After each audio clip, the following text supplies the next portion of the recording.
नमस्कार दोस्तों, आप सभी को विश्व फोटोग्राफी दिवस की बहुत बहुत बधाई।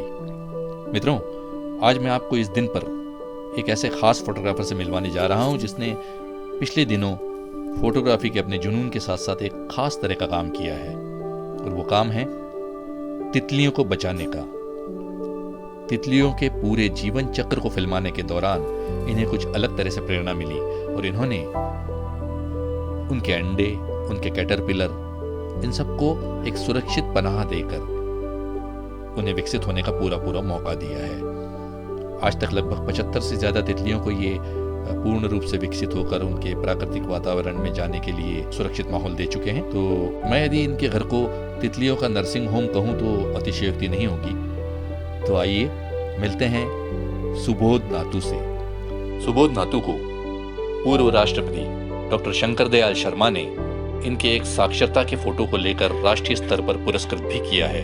इसके अलावा भी सुबोध कई सारी राष्ट्रीय और अंतर्राष्ट्रीय फोटो प्रतियोगिताओं में पुरस्कार प्राप्त कर चुके हैं। तो आइए मिलते हैं सुबोध नातू से। ये भी एक बहुत रोमांचक घटना है कि घर में गार्डनिंग करते हुए गमले में एक आकड़े का पौधा लगा हुआ है अपने यहाँ पे।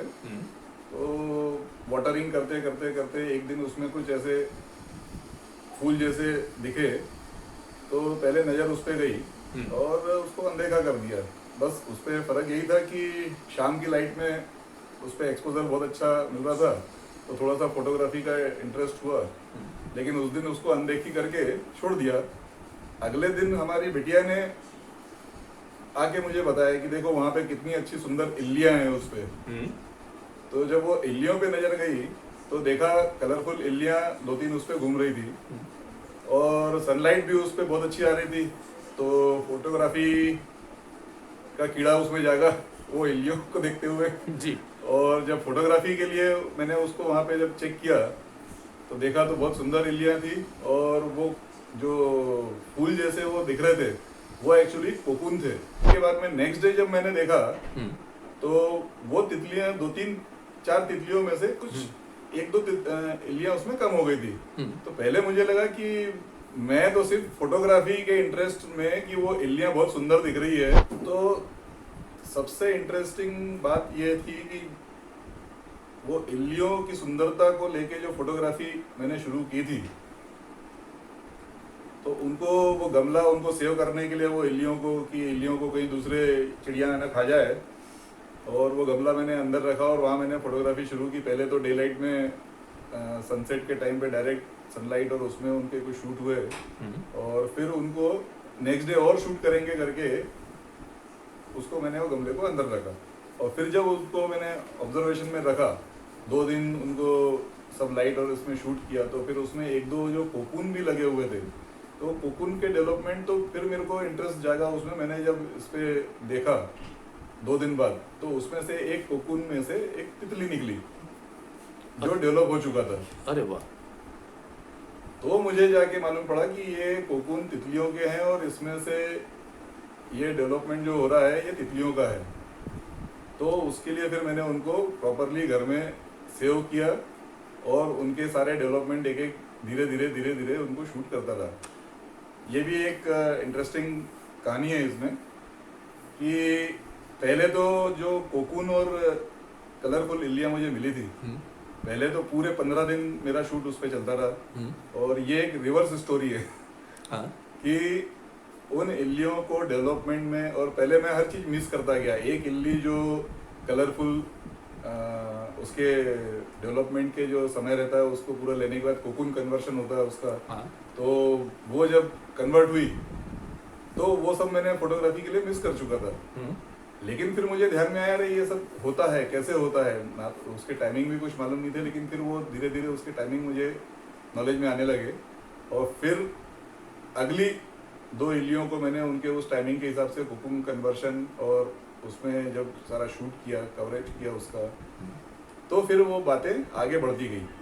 और फिर इस तरीके से पहले कोकून से तितली का निकलना वो भी मैं मिस कर चुका हूँ, हार्डली 10 मिनट के फ़र्क में, कि रात भर उसके लिए जागा मैं और सुबह 5 बजे से उठ के कि ये समय कभी मेरा मिस नहीं हो जाए, क्योंकि फोटोग्राफी का जुनून तो होता ही है, उसके लिए दिन रात कभी भी कंटिन्यू लगे रहना पड़ता है।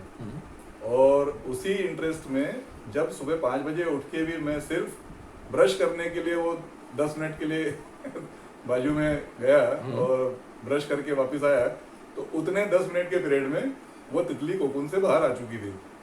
वो कैमरे में मैं शूट नहीं कर पाया, तो वो मिस करने से वो जुनून और वो गुस्सा, उसने मुझे इस जुनून के लिए आगे बढ़ाया। एक बहुत बड़ा चांस जो हम उसमें ऐसा शूट करने वाले थे, भले ही हजारों जगह पे वो सब चीज़ें, क्योंकि वो निसर्ग है, नेचर है, और वो उनकी गति से ही चलना है।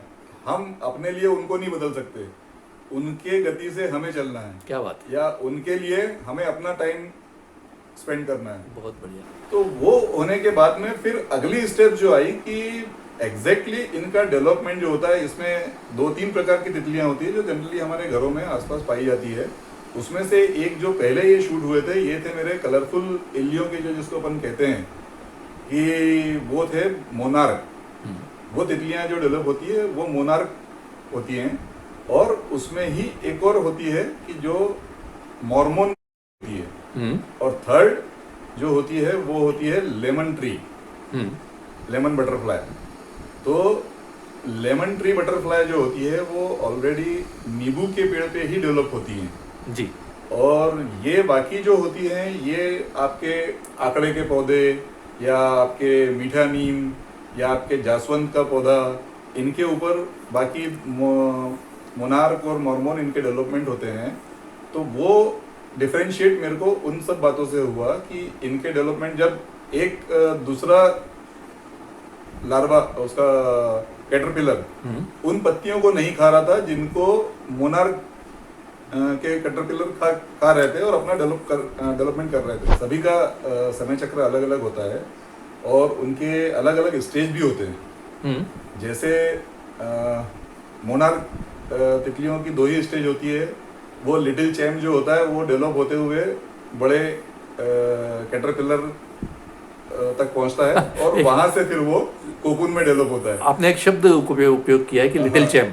ये लिटिल चैम क्या है? ये लिटिल चैम क्या, नहीं, जब कोकून ये अंडे में से जब बाहर निकलता है कैटरपिलर, हाँ। और वो जब छोटा होता है तो उसको मैं लिटिल चैम नाम दिया मैंने। कि बड़ा खूबसूरत दिखता है और जैसे छोटे बच्चों की आदत रहती है वैसी ही उनकी आदत रहती है, इधर उधर भागना और सबसे पहले भूख लगना और खाना। जी।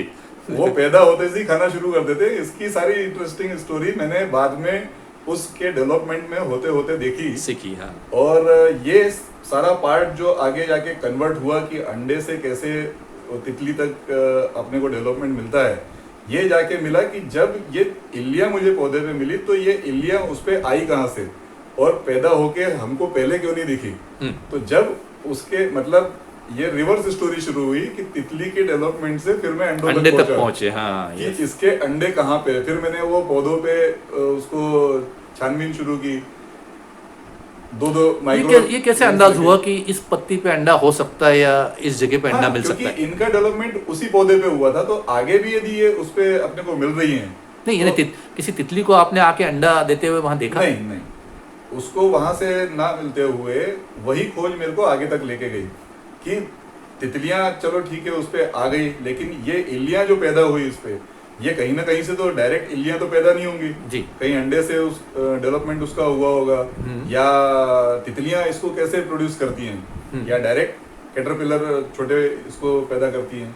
तो जब वो इस बात की खोजबीन मैंने शुरू की तो वहां से मुझे मालूम पड़ा कि कुछ अंडे ऐसे उसके ऊपर ऐसे डॉट मेरे को मिले छोटे छोटे। तो वो नजरे गई सब लेमन ट्री जो होता है अपना नींबू का पेड़ जो मेरे यहाँ पे लगा हुआ है, उसके ऊपर मुझे वो शोध करते हुए दिखा। और वो अंडा होता है बिल्कुल बारीक। अच्छा, ये सब चीजों को चेक करते हुए सारे माइक्रो लेंसेस लेके 2-2 एक्सपेरिमेंटल लगाते हुए। सही बात आपने कही। मैं इसी बात पे आना चाह रहा था कि अब यहाँ बात आ जाती तकनीक की कि ठीक है, आपकी जानकारी, आपकी खोज और वो सब तो था ही, लेकिन एक इतना बारीक अंडा जो एक राई के दाने से, मुझे लगता है खसखस का दाना उसके लिए सबसे सही शब्द होगा कि एक खसखस के दाने के बराबर होता है वो। आपके ही कैमरे से खींचे हुए फोटो में से देख पाया हूँ मैं। वो हमें तो नंगी आंखों से तो दिखाई ही नहीं देता। तो वो कैसे, वो आपकी नज़र में कैसे आया? वो किसी तकनीक के यानी कैमरे के लेंस से ही ढूंढा आपने, या उसके लिए कोई ख़ास लेंस का उपयोग किया? ये बात सही है कि आपने जैसे अभी जिक्र किया कि 2 चश्मे, आपको मैंने खुद को भी 2 चश्मे लगा के वहाँ बैठे हुए देखा है। तो ये सब चीज़ें क्या है? तकनीक यहाँ कितनी हावी है, या तकनीक कितना मदद करती है आपको ये सब शूट करने में? इसके लिए लॉकडाउन ने मुझे सबसे बड़ी सफलता दी है अच्छा। कि लॉकडाउन का जो समय था हम्म। वहाँ पे किसी भी काम को करने के लिए यदि ओपन टाइम होता तो वहाँ पे हम उसके लिए कुछ अच्छे माइक्रो लेंस लाते, कुछ अपने इक्विपमेंट्स यूज करते। लेकिन वो समय ऐसा था कि जो हमारे पास उपलब्ध साधन हैं उसी साधन को उपयोग करते हुए हमको वो चीज़ों को शोध लगाना है और आगे देखना है, या जुगाड़ कहें। जुगाड़ गए। तो टोटल जुगाड़ टेक्नोलॉजी। अब हर व्यक्ति का अपना अलग अलग विजन होता है। जैसे मुझे चश्मा लग चुका है, क्लोज चीजें नहीं दिखती है, तो मेरे रीडिंग के 2-2 चश्मे पड़े हुए हैं। तो एक इससे ना देखते हुए फिर उसको और क्लोज करना, तो उसके लिए फिर मैंने अब वो फोटोग्राफी का नॉलेज होने की वजह से उसको जूमिंग और ये सब कैसे करना वो थोड़ा सा मुझे उसमें सपोर्ट कर गया। मतलब अभी तक तो ये था कि परिवार के लिए सुबह कुछ सोचना, करना, बोलना, बातचीत होना, ये सारा दिनचर्या हमारी हुआ करती थी। और उसके बाद तो ये हो गया कि सुबह उठे तो सबसे पहले इल्लियाँ, मतलब वो उसको नाम ही दे दिया गया था कि इल्लियाँ मास्टर। तो ये बातें जो रहती है ये हमारे परिवार और पर उनका मैं बहुत धन्यवाद करता हूँ, हमारे परिवार के सदस्यों का, कि इसमें उनका सपोर्ट भी बहुत महत्वपूर्ण होता है। जो उन बातों को समझते हुए या मेरे उस टाइम को वहाँ पे स्पेंड करने और उनसे समय के लिए सारा सपोर्ट करना। मतलब जब रेगुलर लाइफ के टाइम जाते थे तो कई दिक्कतों का सामना करना भी पड़ता था, लेकिन एक्चुअली अभी के समय में ये चीज़ एक बेनिफिशियल रही कि पैंडेमिक टाइम था, लॉकडाउन टाइम था, तो सारी चीज़ें घर के घर में मैनेज करनी पड़ती थी। तो वो हमें इतनी ज़्यादा दिक्कत नहीं हुई उसमें। सबसे ज़्यादा बस मुझे इसी बात की चिंता रहती थी कि जैसे कि वो हार्ट पेशेंट भी है, तो रात रात भर जागना और फिर दिन में भी वो नहीं सोते थे, क्योंकि उनको उसी का वो एक दिमाग में वो पैशन भरा हुआ था कि उसको करना ही है। तो कई बार तो काफ़ी 20-20 घंटे तक वो सोते ही नहीं थे। तो ऐसे में फिर ऐसा लगता था कि इसका जो प्रभाव है वो उनकी सेहत पर नहीं आए, बस यही एक चिंता रहती थी। लेकिन ठीक है, उसमें भी व्यवस्थित ढंग से हो गया और वो उन्होंने किया, तो I am proud of him. लेकिन इसी बात के लिए मैं परिवार के सदस्यों का बहुत बहुत धन्यवाद देता हूं उन्हें, कि उनने मुझे इस टाइप के किसी भी प्रॉब्लम में आने नहीं दिया। उनने उस समय को मैनेज किया और उनकी वजह से मैं ये समय दे पाया और मेरे इन कामों में मैं सफल हो पाया। तो उतना ही उनका भी पार्ट मेरे साथ मेहनत का है। कभी कभी चिढ़ भी आती थी, क्योंकि वो घंटों मुझे भी लेके बैठ जाते थे कि ये लाइट पकड़ इधर से, थोड़ा सा मोबाइल दे दे तेरा। मैं कुछ चलाती रहती थी फ्री टाइम में, मोबाइल लेके चले जाते थे मेरा कि मुझे दे दे, मुझे टॉर्च यूज करना है उसका। और कई बार घंटों मुझे बिठा लेते थे कि इधर से टॉर्च पकड़, उधर से लाइट चाहिए मुझे। एक हाथ से वो पकड़ के बैठते थे, एक हाथ से मैं पकड़ के बैठती थी घंटों, ऐसे वो कैप्चर करते थे। निसर्ग जो है और तितलियां जितनी खूबसूरती स्वतंत्रता में है उतनी बंधन बना के रखने में नहीं है। और एग्जैक्टली ये आपने बहुत अच्छा सवाल किया है कि ये कहानी भी उसी पार्ट से शुरू होती थी कि जहाँ फोटोग्राफी के लिए मैं उसमें डिवोटेडली उसमें भिड़ा होता था, और दूसरे दिन मुझे वो जब कोकून वहाँ से गायब मिला तो मुझे उस बात को समझ में आया कि ये एक विनाश है या इनको सेव करना बहुत ज़रूरी है। अगर ये इनको हम सेव नहीं कर पाएंगे तो ये डेवलप नहीं होंगे तो ऐसे वो एक नेचर प्रोसेस है, साइकिल है, लाइफ साइकिल है जो प्रकृति ने दिया हुआ है। लेकिन आज जो मेरे आंखों के सामने है उसको यदि मैं बचा सकूं तो एक आत्मिक खुशी मिलती है उसमें। इनको सबसे ज़्यादा खतरा घर के अंदर छिपकलियाँ और इनसे होता है। ये शायद दिखने में सुंदर होते हैं, सारा है, लेकिन पॉइजनस होते हैं। जब पौधों पे से जब मैं उनके प्रोटेक्शन के लिए सारी चीज़ें लगा के रखी और वहाँ से भाग जाती हैं वो, तो घर में मुझे उनको रात भर या सुबह उठने के बाद 4 बजे 5 बजे भाई नींद खुली तो सबसे पहले नज़र जाती थी वो पौधा रखा है वहाँ पे सब है कि नहीं। तो 3 जितनी भी गिनती होती थी उसमें से 1-2 कम मिली तो फिर मुझे मोबाइल के टॉर्च में पूरे घर में मुझे ढूंढते हुए उनको देखना पड़ता था कि कहाँ कहाँ पे है। 15-15 20-20 फुट आगे निकल जाते हैं, रात भर का समय होता है। अच्छा, इनका ये समय भी फिक्स है, रात को 2-2:30 बजे के बाद में ये भागना शुरू करते हैं। ये इनकी एक खासियत देखी मैंने। मुझे अब बाकी सब जब इतना किया और उनका संरक्षण किया तो ये बात मुझे समझ में आई कि रात को 2-2:30 के बाद में ये अपने स्थान को बदलते हैं और उस समय इनको बचा के रखना बहुत ज़रूरी होता है कि ये इधर उधर ना जाएं, क्योंकि डेवलपमेंट के लिए अपने स्थान बनाते हैं। इनको एक ऐसा सरफेस चाहिए होता है जहाँ पे ये कोकून में कन्वर्ट होने के लिए पहले अपना एक हैंगर बनाते हैं जी। ये लाइम बटरफ्लाई जो होती हैं, इनकी सबसे बड़ी खासियत होती है कि ये अपना जो कोकून कन्वर्ट जब करती हैं या तो उसके पहले ये 7 से 8 घंटे उसमें चिपक के उस सरफेस पे रहती है और वो सरफेस इनके लिए आइडियल होता है तो ही वो वहाँ कोकून बनाती हैं। या ये जिस झाड़ पे रह रहे हैं जहाँ पे सारे दूसरे कैटरपिलर भी हैं तो उसमें इनको डिस्टर्बेंस नहीं चाहिए रहता है कि वहाँ पे जहाँ भी ये कोकून डेवलप कर रहे हैं तो वहाँ पे कोई डिस्टर्बेंस ना हो। तो इस तरीके से इनका जो भी पार्ट डेवलपमेंट का है ये एक सुरक्षित स्थान पे होता है और इसके लिए ये अलग अलग जगह पे जाके भाग के अपने को सुरक्षित करती है, वहाँ कोकून बनाती। तो हमें वहाँ पे उस समय ध्यान रखना होता है कि ये कहीं अपने यहाँ से भागे नहीं और उनको कलेक्ट करके एक जगह पे रखना होता है। तो ऐसा करते हुए मैंने इनके लिए कई मेरे पौधे जो संतरे के 1-2 छोटे पौधे थे 1 फुट 2 फुट के, उसके सारे पत्ते खा के इनने उसको पूरा गंजा कर दिया है कि सिर्फ उसकी टहनियाँ रह गई हैं। तो उन टहनियों उस झाड़ को मैंने इनके लिए ही संरक्षित कर दिया कि इसके ऊपर सारे इनके डेवलपमेंट खान पान उनके पत्ते लगा लगा के तो क्या उनको आपकी देना। कोशिशों से वो एक जगह उस पत्ते पे रह पाए या फिर भी भागते रहते हैं? बिल्कुल नहीं, भागते रहते हैं जब तक उनका खाने का समय होता है। पीरियड जो रहता है डेवलपमेंट का कोकून से पहले का, वहाँ पे वो उस समय वहाँ पे रहते हैं क्योंकि उनको उस टहनियों पे मैं पत्ते लगा दिया करता था तो पत्तियों को खा के और वो सुरक्षित रहते थे। फिर भागते थे वो। फिर रात में जब वो समय है तो उस समय मैं उनको प्रोटेक्ट करके रखता था कि मेरे पास एक ऐसा कांच का मैंने ये बना के रखा था घर में, केबिन जैसा, या ये हमारा कुछ घर में उपयोग के लिए पहले बना हुआ था तो उसका उपयोग मैंने उनके लिए किया और उसको प्रोटेक्ट करके उनको उसमें रख के रात भर में फिर बाकी सुबह उनको उनके नेचुरल हैबिट्स में उनको मैं लेके आ जाता था।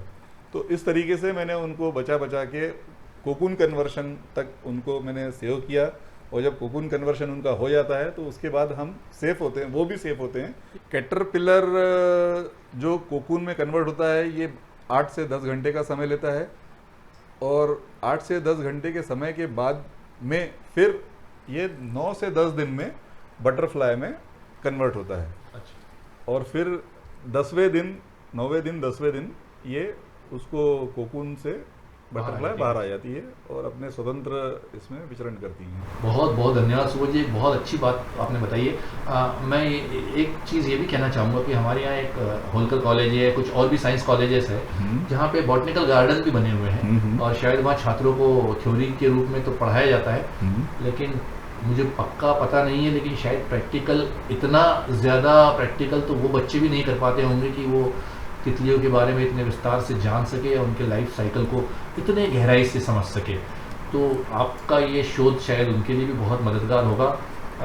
यदि संभव हो या कभी उनको ज़रूरत पड़े तो क्या आप ये आपकी वीडियोज़ या आपका ये ज्ञान उनके साथ शेयर करना चाहेंगे? बिल्कुल बिल्कुल, ये तो मेरे लिए सौभाग्य की बात होगी कि अब ये मेरा जो छोटा सा मैंने इसके ऊपर जो अपना ज्ञान अर्जित किया है ये काम आ सके किसी वजह से या इनके लिए उस का नॉलेज मैं उनको दे सकूं तो मुझे तो बहुत प्रसन्नता होगी इस बारे में। और कभी भी मेरी इसमें ज़रूरत पड़ती है तो मैं हमेशा तत्पर रहूँगा।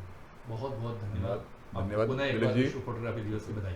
Thank you very much. आप सभी को मेरी ओर से वर्ल्ड फोटोग्राफिक डे पे शुभकामनाएं और धन्यवाद।